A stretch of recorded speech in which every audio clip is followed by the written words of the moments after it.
marasa pojito nam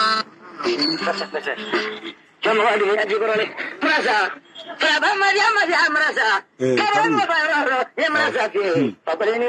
marasa kaya Como be ka ba Mali fam bela jenna awo ko ba masa awo do ele ko ka datu kola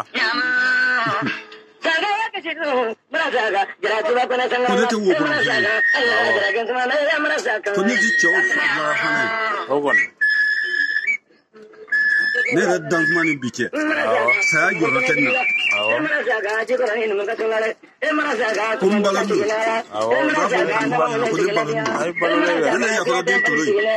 marasa ga mamari daga tungule marasa ko kan wala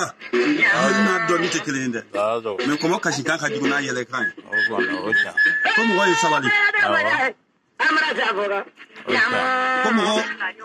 mo datu ulu be o zo ni kalbanju orube ko ne ko ma ku ko yi sabali ko ne kan mo ga fa mo ko la go shikara o ocha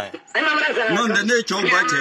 awo no mali ko na danzo na ala ka jiyan nyegwa awo ni jiyan nyegwa na me yo su do nyenye wana ro ka do zo de na ba bela je ko ne balole ko koro tiki daire metenera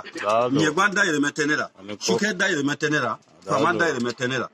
idan so ni ko jo fa jo mono bo jo ko gbanzo ne gale tike chan tomba ki ko ne de warai dazo ya ko ka turu dazo idan so ko ni ko